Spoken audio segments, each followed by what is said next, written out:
All right, you ready to dive into something really fascinating? Mm. We're talking about Isan today, Isan? the northeastern region of Thailand. Okay. But we're not just skimming the surface here. Right. We're going deep into its history, its economy, its culture, and maybe even glimpse its potential future. Yeah. All thanks to your stack of sources, of course. Always got to have those. We've got some background from Wikipedia, and then some really interesting news articles about a recent conference that was held in Isan. Oh, very cool.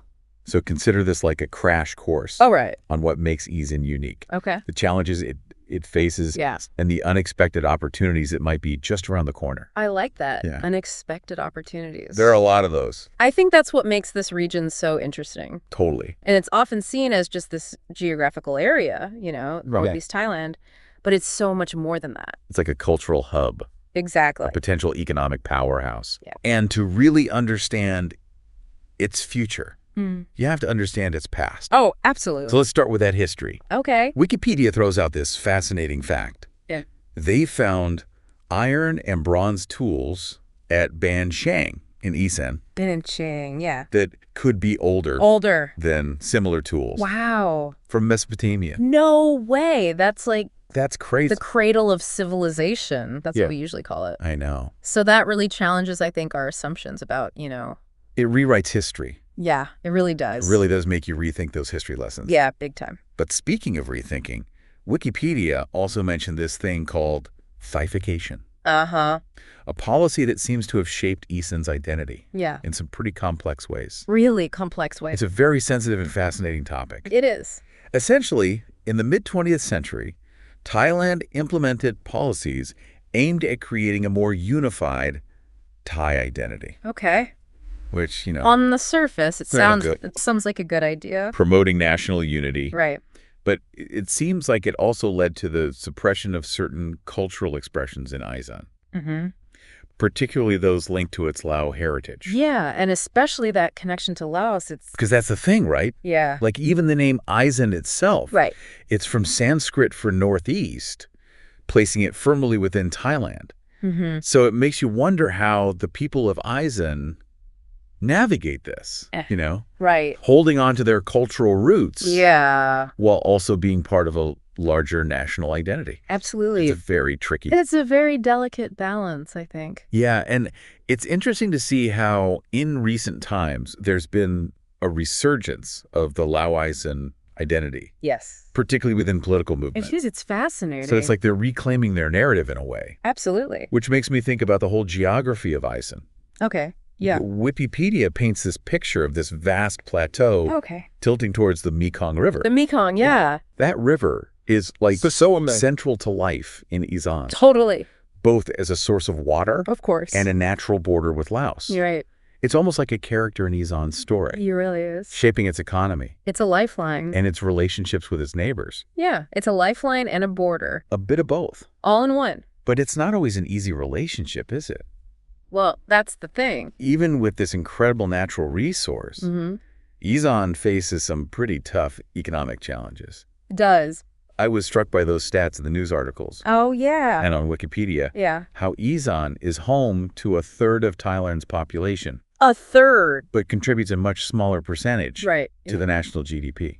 Which doesn't really make sense when you think about it. It doesn't, does it? It doesn't, no. And that economic disparity is something that former Prime Minister Thaksin Shinawatra addressed directly Oh, interesting. in his speeches at that recent Isan conference. Okay. He seems particularly interested Uh-huh. in how Isan can leverage its strengths.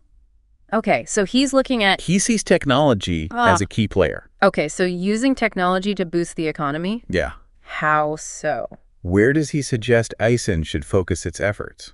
Well, let's see. Thaksin seems particularly interested in AI. AI. Yeah.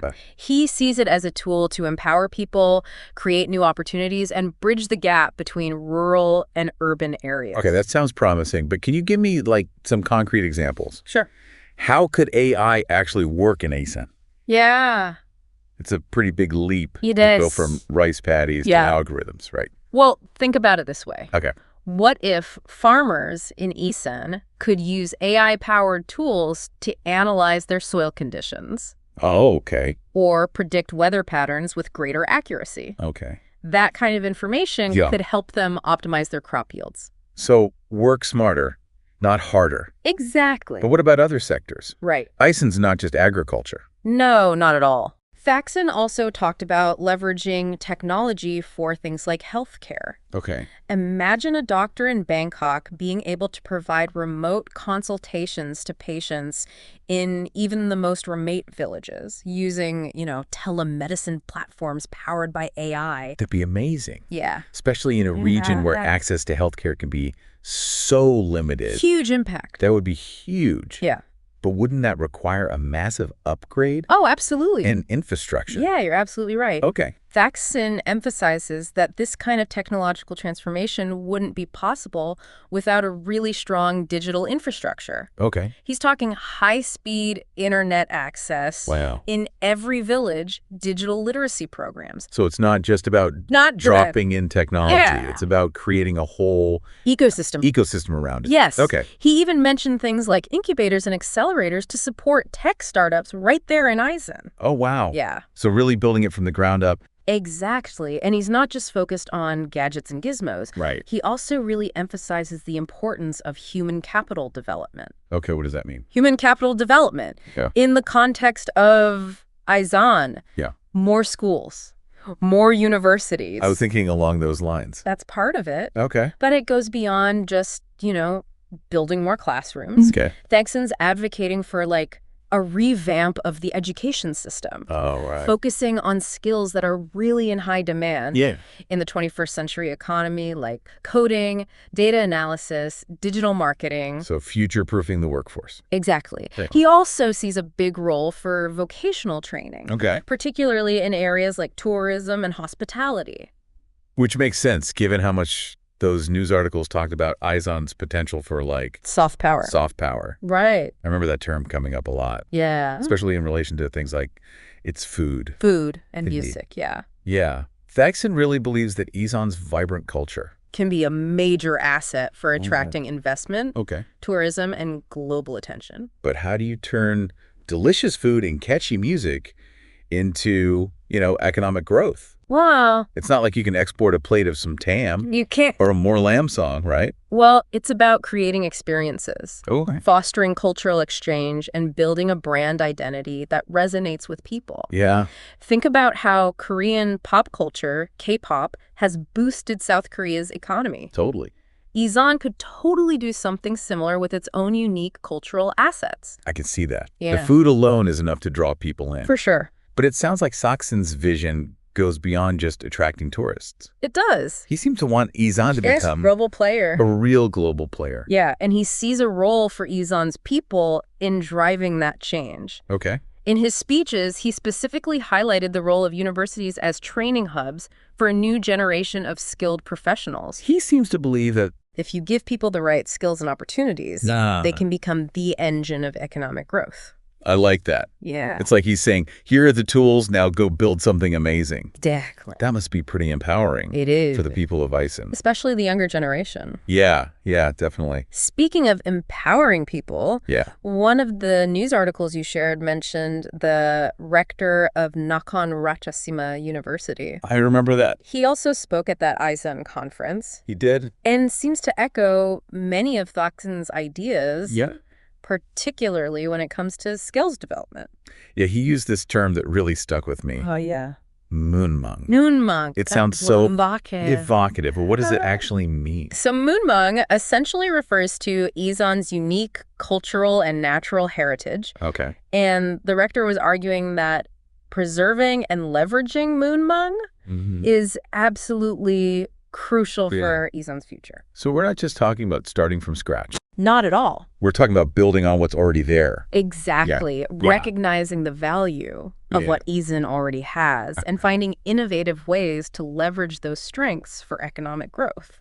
But it can't just be about money, right? Right. Because there was also that statistic about Isan having the fewest doctors per capita. Yes, that was startling. Yeah, it just feels like there's this deeper need to improve the quality of life for the people who live there. Absolutely. And that's where Thaksin's emphasis on human capital development really comes into play. It's not just about, equipping people with skills for the job market. Systematic. What about investing in their health, their education, their overall well-being? Yeah. He seems to be arguing that a healthier, more educated population is a more productive and prosperous population. It's a long-term strategy. It is. But it makes sense. Invest in people, Yeah. and they invest back in their communities. I like that. Okay, so all of this sounds amazing in theory. Right. But we're talking about some pretty ambitious plans here. Big plans. Don't you think there are going to be some obstacles along the way? Oh, of course. Okay. There are always challenges when it comes to, Yeah. large-scale transformation. Yeah, Vijay. Big changes, Yeah. and Isan is no exception. What do you think some of the biggest hurdles will be? I think funding is a big one. That makes sense. Yeah. All these infrastructure projects, Mm. the education initiatives, the support for tech startups. All of that. It's going to require a massive influx of capital. A lot of money. We're not talking about pocket change here. No, not at all. So where does Thaksin propose that this money should come from? He suggests a mix of public and private investment Okay. with a strong emphasis on attracting foreign investment, particularly from countries like China and Japan. I see. He seems to believe that they see the strategic importance Okay. of a well-connected and prosperous Isan. That makes sense, especially with all the talk about, Right. high-speed rail lines connecting Isan to the rest of Southeast Asia. Yeah, exactly. But even if they can secure the funding, aren't there other concerns? Sure. What about the environmental impact of all this development? Yeah. Isan has some pretty incredible natural landscapes It does. worth protecting. And Thaksin acknowledges that in his speeches. Oh, okay. He emphasizes the need for sustainable development practices. So not just building new things, Yeah. but building them in a way that minimizes environmental damage. In a responsible way. Okay. Yeah. So things like eco-friendly construction methods, Right. renewable energy sources, Exactly. careful planning to avoid disrupting sensitive ecosystems. Yeah, absolutely. But it's not just about the physical environment either. Right. It's also about the social and cultural landscape. Of course. Land rights are a big issue in Isan, Huge. as they are in many parts of the world. As they are everywhere. I can see how that would be particularly sensitive. It's In a region where land is so closely tied to people's livelihoods and Yeah. their cultural identity. And Thaksin seems to understand that. Okay. He stresses that any land acquisition for these projects needs to be done fairly, transparently, Mm-hmm. and with the full participation of the affected communities. So no shady deals. No shady dealer. No forced evictions. None of that. That's reassuring to hear. Yeah. But even if they can address all those concerns, there's still the question of implementation. Right. It's one thing to have a vision, Right. but it's quite another to actually put it into practice. Absolutely. And that's where things can get really tricky. How so? It's going to require really effective coordination Between government agencies, Okay. private sector partners, Mm. and local communities. So a lot of moving parts. A lot of moving parts. And a lot of potential for things to go wrong Yes, exactly. if those parts aren't moving in sync. Clear timelines, accountable leadership, And open communication are essential. and let's not forget about the potential for corruption, Of course. which, let's be realistic. It's a factor. It can be a huge problem with large-scale development projects. Especially when you're dealing with so many different stakeholders Right. and a lot of money flowing around. Yeah. That's why Thaksin stresses the importance of transparency and Right. accountability at every stage. Mhm. It's about ensuring that these projects benefit the people of Isan. The people, not just the powerful. Exactly, not just a select few. Okay, so we've got the potential funding sources, Right. the environmental and social considerations, Mhm. the implementation challenges. A lot to think about. It's a lot to take in. It is. But let's assume for a moment that they can overcome all these obstacles. Yeah. What does the best case scenario look like? Right. How could all this actually transform Isan's economy? Well, imagine Isan becoming a thriving economic hub, a magnet for investment and tourism, a center for innovation and entrepreneurship. Okay. Think, bustling cities, Wow. modern factories, Ah. cutting-edge research facilities, Yeah. and vibrant rural communities. So it's not just about Not just about the cities. their urban areas. No, It's about, it's about uplifting everyone. okay. Yeah. What would that look like in those rural communities? Well, think diversified agricultural practices, Okay. sustainable ecotourism initiatives, thriving small businesses. Wow, that's quite a picture. It is. It's like a completely different narrative. It is. For a region that's often associated with, Right. poverty and underdevelopment. And it's a narrative that's rooted in Isan's strengths, its values, and its aspirations. Creating a future where Isan is no longer seen as The place people leave. a place that people leave Yeah. to find opportunity, Right. but a place where opportunity is created and shared by all. Okay, I'm sold, but I'm also a bit overwhelmed by all the information we just covered. That's understandable. Why don't we pause here for a moment? Let me gather my thoughts. All right. We'll take a quick break, and when we come back, Yeah. I'd love to hear your perspective on what all this means for our listener Okay. and what they might want to ponder further. Sounds good. Okay, so we've had a chance to really dig into some of the complexities surrounding EI. We really went deep. We did, from ancient history to cutting-edge technology and, of course, Thaksin's vision for the future. But I want to bring it back to you, the listener. Always. What stood out to you the most? Well, for me, it's got to be the contrast between Isan's traditions and its potential in this new tech-driven future. Oh, yeah. It begs the question, though, how can they modernize without losing their cultural heritage? It's a tough one.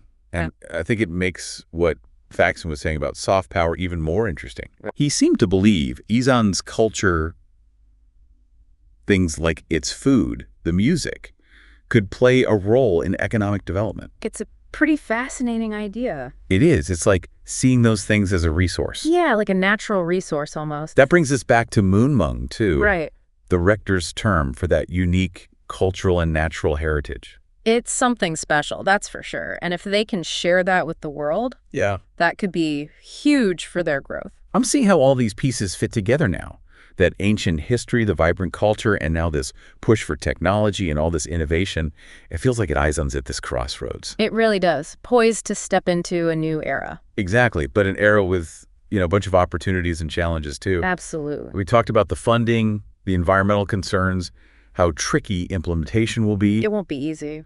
But there's this sense of possibility, right? This feeling that Isan could be on the verge of something really transformative. I agree. And it's not just about development being forced on them. It's about the people of Isan. That's key. Thaksin talked about giving them the skills to thrive in the 21st century. The rector emphasized using Moonmung to benefit their own communities. They have the power to shape their own future. That's what I'm taking away from all of this. It's not just facts and figures. It's that spirit of Isan, that resilience, the creativity, that connection to their culture, their home. It's a powerful thing. And it seems like a spirit that's ready to embrace the future. I think so, too. I have a feeling we're going to be hearing a lot more about Isan in the coming years. I agree. It's definitely a region to watch. The way tradition and innovation are coming together is creating something truly unique. It's an inspiring story, that's for sure. And if this deep dive has left you wanting more, remember there's a whole world of information out there. Keep exploring, keep those questions coming, and keep your mind open to all the possibilities. Who knows? Maybe you'll find yourself drawn to Isan to experience all this firsthand.